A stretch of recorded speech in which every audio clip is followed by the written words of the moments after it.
The BBC is back in the news, and once again for the wrong reasons. The British broadcaster seems unable to shake off its legal troubles in India. First, it was the tax authorities. In February, they carried out surveys at BBC offices in India. And today, it's the Enforcement Directorate. They're probing the BBC. They've accused it of foreign exchange violations. A case has been registered, and so far 6 employees of the BBC have been questioned. This includes one of the directors of the BBC's India operations. Now, a lot has been written and said about this, mostly opinion, and we'll come to that. But tonight, we want to bring you the facts of the case. We have accessed emails and documents that show how the BBC was potentially in violation of the Indian law, and we say potentially because only a court of law can pronounce them guilty. So there was a potential violation, and they knew about the violation. They exchanged emails. They had wide-ranging discussions, and then they chose not to act. When the law caught up, they reportedly deleted those emails, but Indian authorities have retrieved them. And this is the basis of the case against the BBC. Tonight, we bring you a Vantage exclusive. We have documents never seen before, email exchanges from inside the BBC. They talk about the risk of violating Indian laws. They raise an alarm about potential breaches. And we'll show you how the BBC disregarded these warnings. We'll show you the entire dossier of papers and go over the facts one by one. First things first. What is the BBC being investigated for? Violation of foreign exchange rules. The probe is being led by India's Enforcement Directorate, or ED. This is the agency that is tasked with fighting financial crime in India. The case is under India's Foreign Exchange Management Act, also known as FEMA, F-E-M-A. The foundation of the ED's case is India's FDI rules, specifically the rules introduced in the year 2019. They were about digital news media and how much foreign direct investment is allowed in digital news media. A limit was placed on foreign investments. How much? 26%. So a foreign investor cannot have more than 26% stake in a digital news venture in India. That is the law.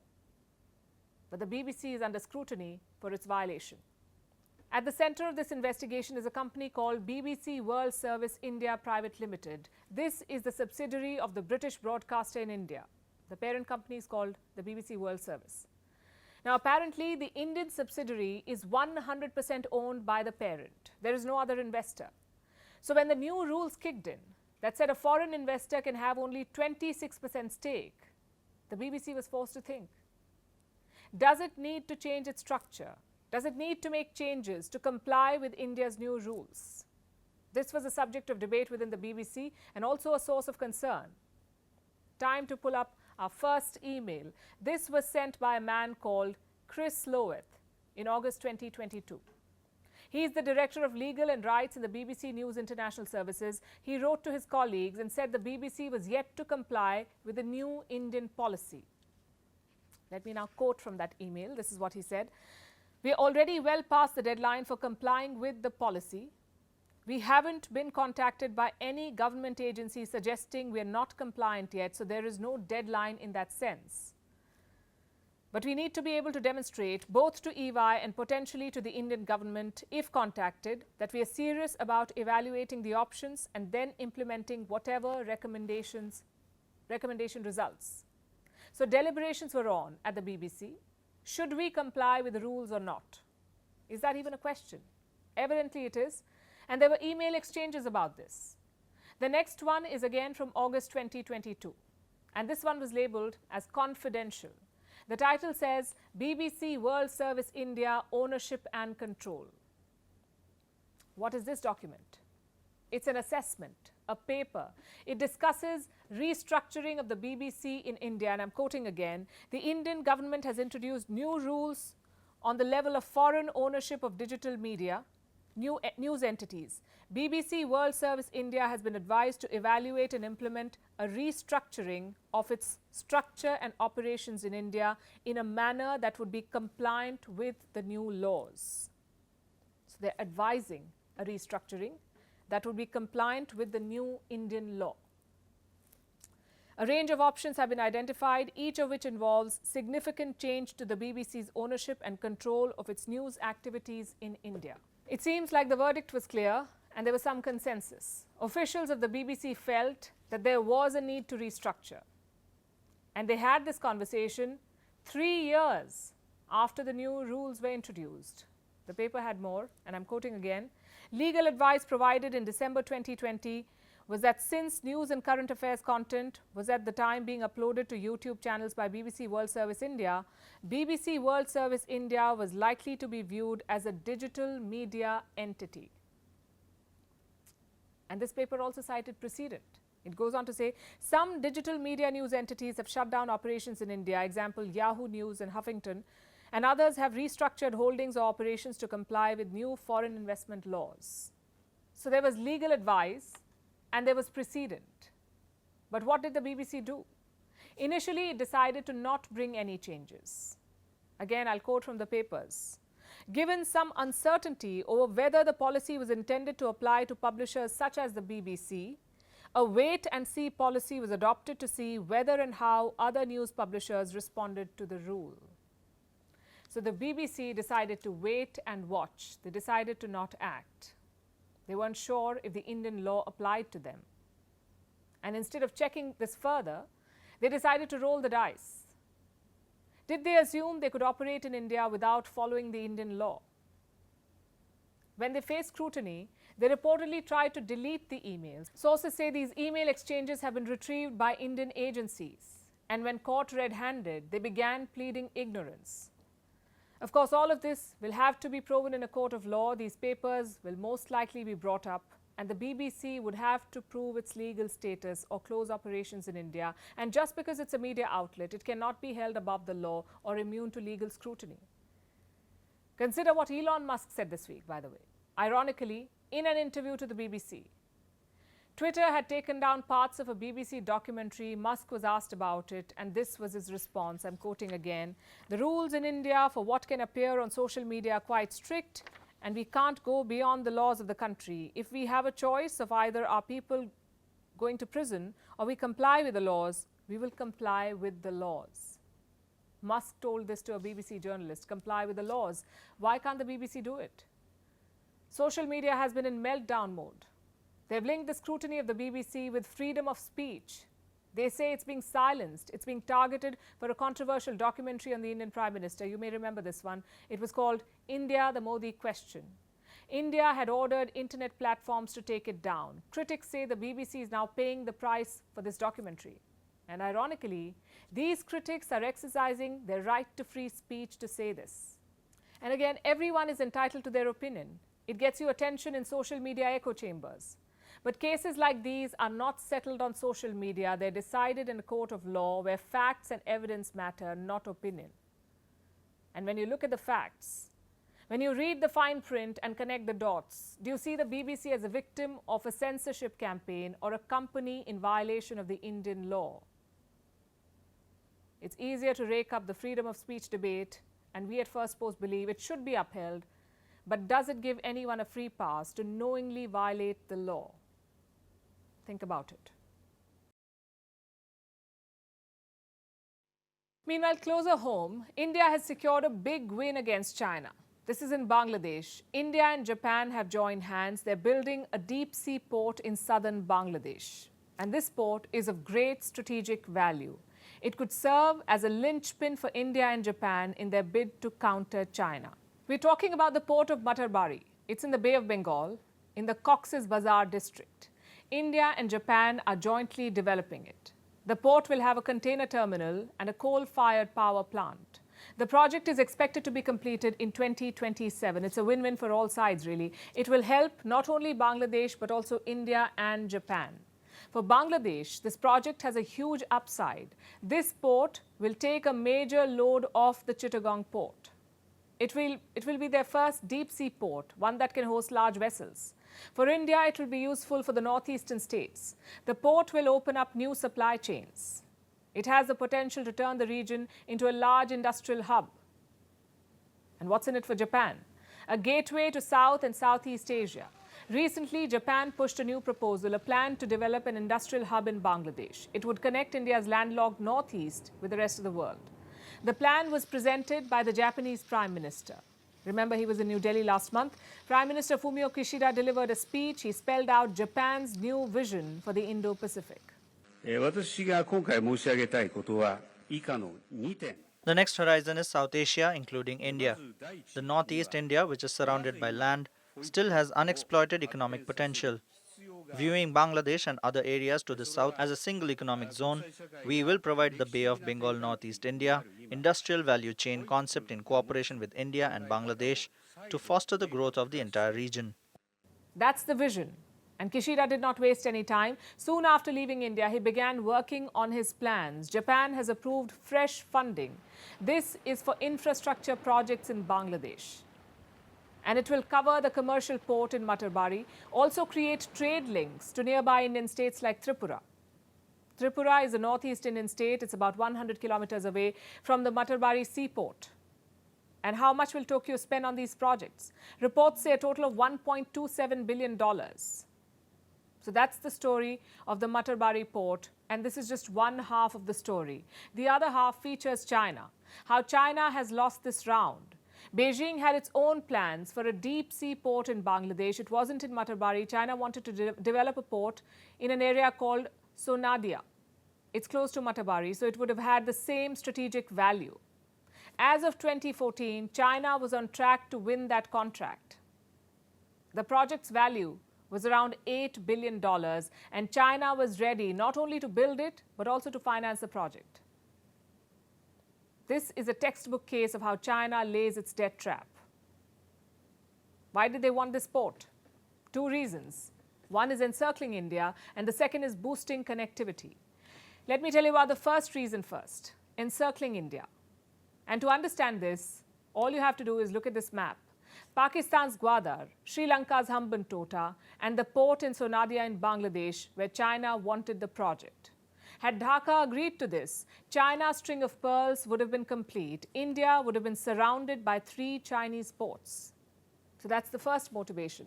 Reason number 2 was this, connectivity to China's Yunnan. You see, just like India's northeast, China's Yunnan province is landlocked. A port in Sonadia in Bangladesh would have opened sea access to Yunnan. Again, this would have strengthened China's position. It would have helped Beijing pull more trade. But the Sonadia project is not happening. Bangladesh is believed to have dropped the idea. Instead, it chose to work with India and Japan. And this is a victory for New Delhi as it tries to safeguard its interests in the region. Before we move on to our next story, we have a question for introverts. What is a large group of people called? No thanks. Well, dad jokes aside, about half of the world leans towards introversion. But what happens when it becomes a national concern? The government gets desperate. They could even start paying you to battle hermit mode. It sounds bizarre, but that's exactly what's happening in South Korea. 3% of the South Korean population is considered secluded. These are people between the ages of 19 and 39. That's about 350,000 people. 350,000 people. Social withdrawal in the country is so vast that they have a word for it. It's called hikikomori. And it's only becoming worse since the pandemic. So much so that now the government is concerned.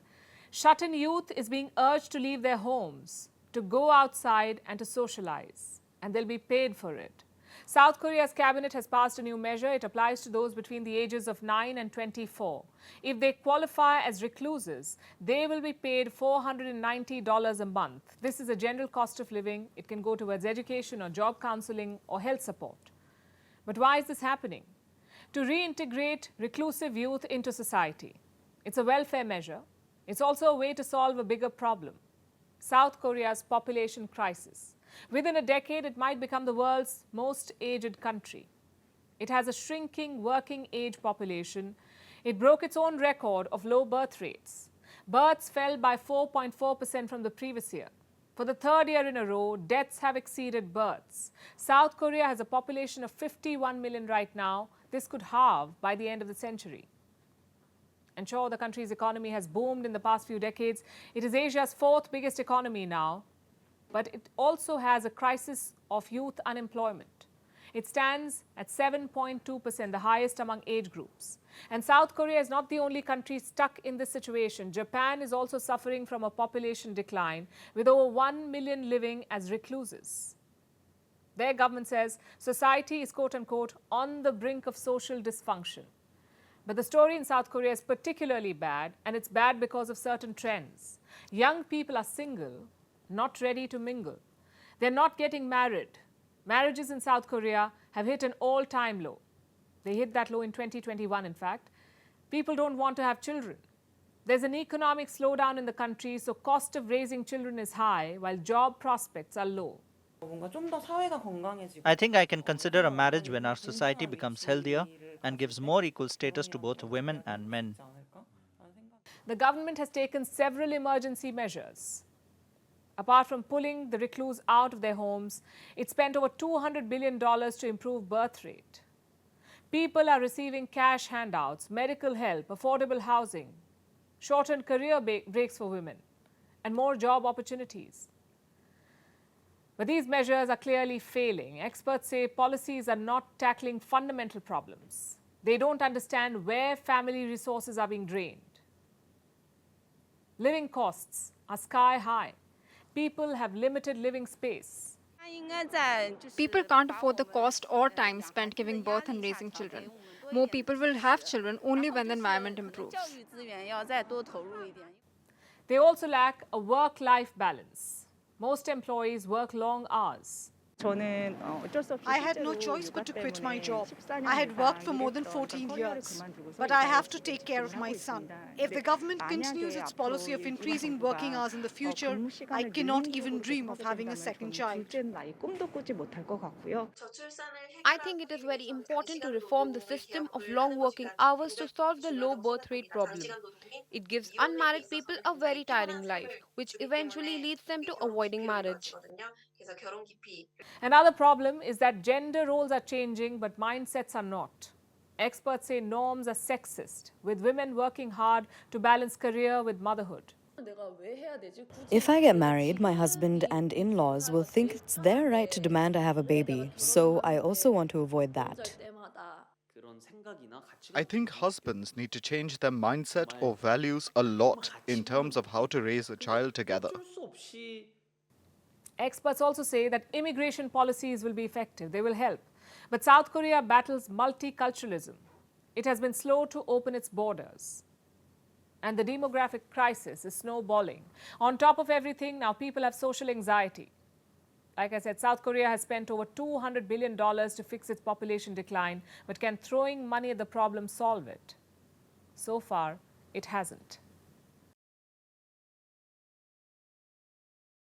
Speaking of population crisis, sometimes the other end of the spectrum is also a problem, especially when it's about an urban nightmare. Let's turn our attention to New York. It's an American city home to about 8 million people, known for its baseball, pizzas, towering skyscrapers and rats. Tonight, we'll talk about that last bit. It's impossible to calculate how many rats live in the Big Apple. Estimates from 2014 say about 2 million, but urban legend says there are more rats than people in New York.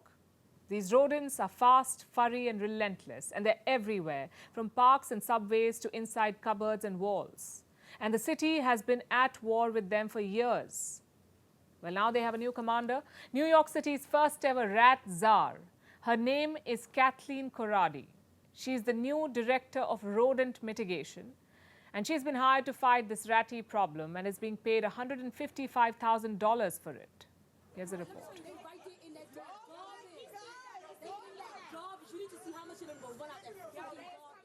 Rattus norvegicus. Sounds like the name of a supervillain, right? That may as well be, because we're talking about New York City's most vicious enemy, common brown rats. Every mayor has waged war against them, and mostly lost. Maybe because these rodents have a secret weapon. They know how to play hide and squeak. But have they finally met their match? Meet New York City's first ever rat czar, Kathleen Corradi. Officially, the new director of rodent mitigation. She's a rat activist and a former elementary school teacher. Now, Corradi has one job and one job only: to win the battle against millions of rats because they're everywhere. Rats seem to be one with New York, so much so that they even feature in its pop culture. Remember Splinter, the wise martial arts master from the cartoon Ninja Turtles? Or Phoebe from popular sitcom Friends? She wanted to raise the mice living in her cupboard. Or the viral pizza rat, who's seen carrying a large single slice of pizza down the stairs? As cute as these portrayals may seem, rats are a nuisance in New York. You know, we joke about it, but all of you to think about, imagine coming home and opening your cabinet and having a rat come out. Or like those mothers that said to me back when I was the borough president, they came into my office with photos of bite marks on their children, their babies in their carriages. They are a top public concern, along with the likes of crime, homelessness, and rising rents. The rats are taking over. They're on the subways, on the platforms. We've got pizza rat. We've got rats everywhere you turn. I mean, I think a lot of it has to do with the sanitation department. They don't pick up the garbage and they leave the streets, you know, ripe for, you know, for rats to be around. I think, well, they put some traps, but I don't know if they're working on. I mean, if they really check the traps very often, or, I mean, not traps, also like a poison, you know, something like that they put in. But I guess so. I think they need to put more attention on this because it's a lot. There's the obvious ick factor, but more than that, rats spread deadly diseases, which can cause dizziness, food poisoning, and even organ failure. In 1860, a newborn child was mutilated and killed by rats. There are no recent reports of death by rats, but bites are relatively common. This is why New York wants to combat them. It seems like the city has tried everything, poured in tens of millions of dollars, put up rules limiting how long garbage can sit out, poisoned the rodents, used dry ice to suffocate their burrows, physically tried to catch them, and even deployed a rodent academy that has cadres of foot soldiers with a mission to vanquish these rats. But nothing worked. Now, the hopes of the Big Apple lie with Corradi. She wants to take away food sources for the rats and launch a rat mitigation zone, which will be a $3.5 million project. Rat mitigation is more than a quality of life issue. Rats are the symptom of systemic issues, including sanitation, health, housing, and economic justice. You can't just deal with one part of the problem and call it a day. We need system-wide solutions, strong leadership, and an engaged population to join the efforts. That's where I come in. New Yorkers are hoping that this works, because if it doesn't, the last resort will probably be hiring a Pied Piper, who can lure the rats away with his magic tune. And we all know how that story ends. Now it's time for Vantage Shots, images that tell the story. We're starting with Bolivia. Teachers in the South American country have been protesting. They want more funds for the education sector, but their demonstrations have turned violent, and police resorted to tear gas and explosives to deal with the situation. In the US, a massive fire broke out at a recycling plant in Indiana. Authorities have ordered thousands of locals to evacuate. Parts of the US state of Florida are witnessing floods. The situation is so bad that a person was seen swimming on a flooded street. In Colombia, one of Pablo Escobar's cocaine hippos died after being run over by a car. And finally, taking you back in history, what makes April the 13th significant? A dark day in Indian history. The Jallianwala Bagh Massacre took place on this day in 1919. British forces opened fire on an unarmed crowd in the city of Amritsar, killing several hundred people. The brutal massacre of innocent Indians was a turning point in our freedom movement. We're leaving you with this. Thanks for watching. We'll see you tomorrow.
US and Russia are dangerously close to an armed conflict.